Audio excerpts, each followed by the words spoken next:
So let's begin with some introductions. Our first inductee. So we're only 25 years old.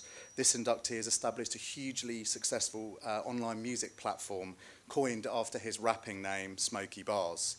At 15 years old, after he was given a camera as a present by his parents, he started filming and uploading videos to YouTube of his friends rapping on the estate where he grew up in Acton, West London. He has since racked up a subscriber base of over 670,000 and a whopping 360 million views of his content. In the past 10 years, it would be an understatement to say he has gone from strength to strength. Not only has he turned his broadcasting channel into a world-renowned brand, he has curated stages at Bestival and Wireless, recorded interviews from 10 Downing Street to the Bermuda Triangle, been the face of a range in store with American Freshmen, been awarded an MBE for services to music, released a best-selling book, fronted a Google Chrome ad alongside Lady Gaga and Justin Bieber, haven't we all, and regularly graces the pages of Wired, GQ, Dazed and Forbes. In 2014, he became one of the Queen's young leaders after being called upon to run the first ever social media hub at Buckingham Palace, and in the same year was placed at number 2 in The Guardian's top 30 young people in digital media. A champion of UK digital in every sense, it's a genuine honour to announce our first 2016 inductee into the Hall of Fame is Jamal Edwards, MBE.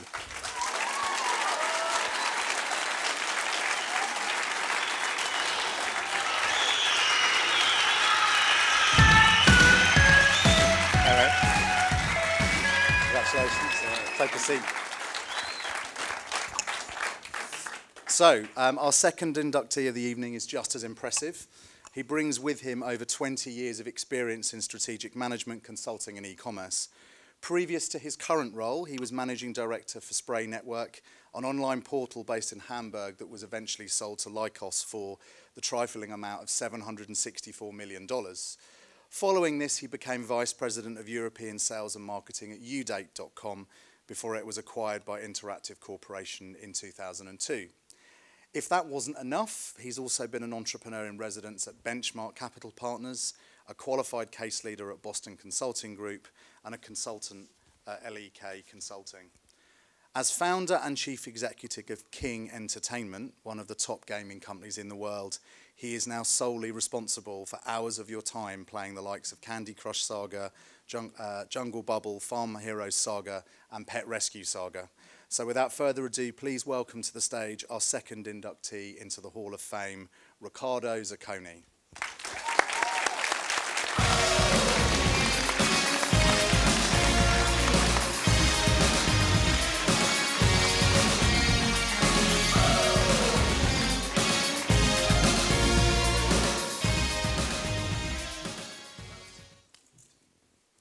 Congratulations. So, thank you for... All the best, please.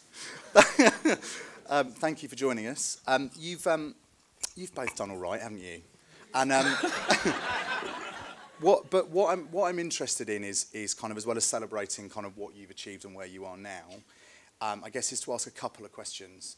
The first question is what inspired you to do what you do now and to get where you've got to? And a question I really like to ask, and I'm sure the guys here would, is kind of what would be your kind of advice to them if they're thinking about starting something new or going on to achieve something else? Jamal, do you want to start with that question? So I think when I was about 15, it was the things that sort of connected with me the most. And my mum used to work in Virgin, so I found out about Richard Branson through my mum. And I started researching, and one year I went to a house where he invites all his employees to come down to the house. It was free rides, free drinks, free everything. Obviously it was orange juice, I was a bit young. But after that, I sort of realised I wanted to do that for people that work for me. So I started researching about Richard Branson, and he was sort of one of the early people that sort of inspired me to do what I wanted to do. And then later on down the line, my mum did X Factor in 2006. And I came across Simon Cowell, and I just looked at him as sort of a powerhouse, and I sort of saw how he built his brand over the years, and I sort of was quite inspired on how I could build something from local, from my area, and sort of try and build it into a global brand. So I'd say probably those two in the early days, mixed with my mum, is probably my inspirations. Great. Riccardo?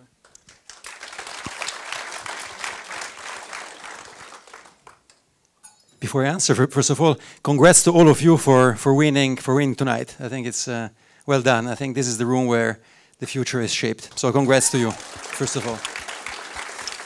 The second thing which I would like to say before I start is I'm not taking this prize for myself. I'm taking it for the team. Otherwise, I would never be here because I don't know how to code, so I would be nowhere. So, this said, I think I always had this dream or this wish to become an entrepreneur, to create my own company. And then it took me much longer than Jamal, so congrats Jamal, very efficient. I'm almost twice his age, so it took me a bit longer. But my advice is the following. First of all, dream. And the dream doesn't have to be very specific. I had no clue what to do. I just knew that I wanted to do my company, but I had no idea what to do. And that's the reason why I studied economy, because I had no clue what to do. So just left all the doors open. That's the reason why I went into consulting. I had no clue what to do, so still left all doors open, but gave me an insight into different opportunities. And I think that over time, you collect a couple of things. You collect experience, pretty important. You collect some money, also pretty important if you want to start your own company. But I think most importantly, you collect people. And I think without people, you can't start a company. If it's a company of one, unless you're very gifted, it's not going to go anywhere. And so my key advice is, A, focus on people. You always meet twice. And the second advice is don't be greedy. If you're greedy, since you always meet twice, it always comes back. Okay, great advice. Yeah. So you've both outlined kind of what drove you initially, and kind of given us great advice on how to kind of carry on navigating the kind of navigating being entrepreneurs. To a certain extent, you've taken advantage of technology in kind of a good way. So you took advantage of the fact that it became easier than ever to publish your own content, and you've obviously found a way to use the things that we carry around in our pockets and the things that we look at first thing in the morning and last thing at night in our phones, which is kind of massively revolutionised gaming. That's kind of the current technology. If you look at the future, either the kind of near or far future, what one technology really inspires you and makes you kind of want to do something different or kind of build on what you've got? And what one technology worries you, either as entrepreneurs or as kind of people? Riccardo, do you want to start that one off? Sure. So I think that since I studied in technology back in '99, I've seen quite a few trends coming up. We started on the web back in 2003 with King, so it was not a short journey. We went through the first tech disruption in around 2007. We felt it heavily in 2009 when people went from the web to Facebook, still on a computer. And then we went through the second disruption when people or players went from playing on the web to playing on mobile. And we felt that we didn't just feel the disruption there, because then we were actually on the driving seat, and we managed to the transition very well.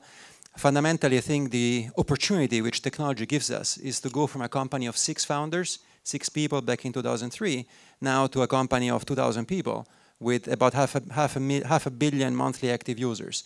So what is the next tech disruption? I think mobile is there to stay, first of all, but of course mobile is, again, there will be disruption on mobile. I think we've seen a behavior which is changing somehow from apps to doing more within the same app. I think that's the key reason why, for example, Facebook acquired WhatsApp. And we can see WeChat, for example, in China, showing that you cannot just chat with others, you can also buy things through WhatsApp, you can book your tickets, etc., etc. I think in terms of what I think will come next, I think artificial intelligence is very top on the list. I think that you will not need to specify what you need, input anything, because everything will be based on your behavior, understanding where you are, what you're doing, with whom you're doing it, what your friends like, and what you have in common with your friends. And I think that's going to open up a huge amount of opportunities if we are smart. If we are not smart, I think then Europe and potentially the UK will tend to over-regulate this area, and this only will mean that US companies will be in front of us. That's a very short answer. In our area, we have VR, but we're a bit more conservative on that. Okay. Jamal? I feel like you wrapped it up in pretty much everything. Sorry for the long answer. Something that I want to build in is definitely VR and 4K. I feel like the other day I did 2 4K videos, and it's so funny because my audience, quite a large young demographic, they was like, "Oh, this is amazing," but obviously their iPhones are not 4K screen, and it's like, where's the difference between actually saying it's 4K and actually viewing it in 4K? Yeah. And it's like sort of educating sort of younger audience about tech in a way where it can't affect them. So a big thing that I find as well, which is something that I'm worried about, is like social media etiquette. Even though I built my business on social media, there's people out there, young people that are tweeting sort of all sorts of madness, Instagram, loads of stuff, which is then affecting them in jobs later down the line. And one of my friends has been a victim of that. And I feel like in the schools there needs to be much more sort of talking about tech and social media in schools. So that's one thing that I'm scared about, but something that I'm very excited about is like VR and how it can make content, and especially in music, because I feel like at the moment there's a lot of extreme sports in VR and 360, yeah, but there isn't that much music. So that's something that hopefully I can try and pioneer in. Great, thank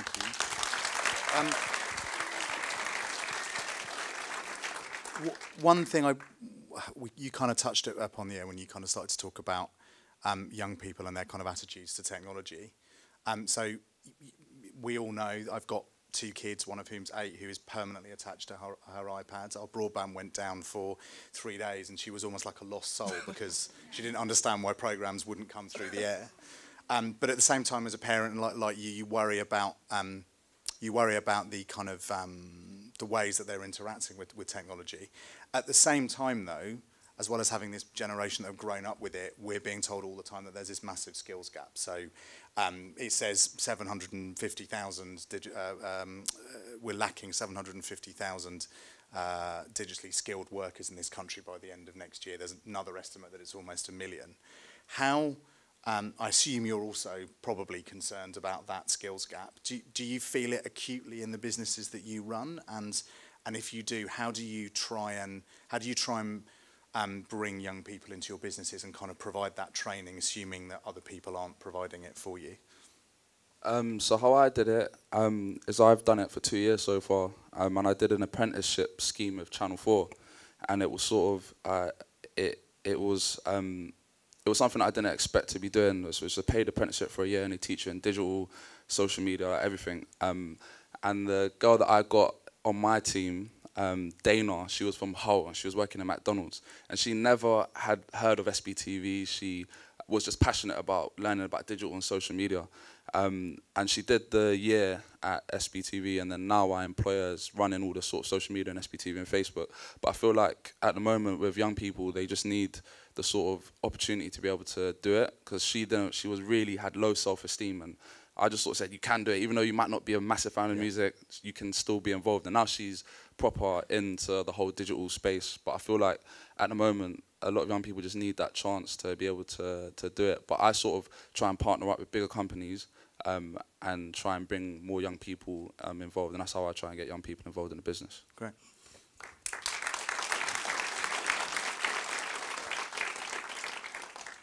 I think it's absolutely key. I mean, our industry, especially games, I think lives really out of talent. Games and music, I believe, have something in common, I think, there. Yeah. I mean, just to say, Candy Crush was basically invented by one guy who then had a team of about 20 people to develop the game. So you don't need 2,000 people to create an amazing game which can reach the world. So I think part of our responsibility is to give back. And I think that, I don't know if there is a camera, if you can see. Yep, there is the... I would invite everyone to check out the site of ADA, which is the National College for Digital Skills. It's something which we have helped to fund and to start. We are part of the founding members there, and it's basically about creating digital skills at school. I think I disagree slightly with what was observed before about the government. I think the UK government is actually doing a great job in promoting and digital skills. Not only at school, but also working very closely in building ties and bridges with the US, where I think most of tech actually still resides. all the platforms, Facebook, Google, Apple are there. Yeah. We need to understand better how to leverage these platforms. And they're doing a terrific job, much better than anyone else, I think, in Europe. I think on our side, in our small, so besides sponsoring ADA, I think we're also setting up every year jobs for bringing on board new people without digital skills, so to teach them, and then of course it's also bringing on board new people. We tend to bring on board people who already are digitally skilled. But I think that another area where we also contribute directly or voluntarily or involuntarily is with spin-offs from us. One of the spin-offs from King created Minecraft, for example. Minecraft. Wow. So I think that it's a long-term investment where I think you see the results not in the short term but over the long term. Yeah. And as a final question, you both definitely translated a real passion for the culture of that you try and imbue people that work, the people that you work with.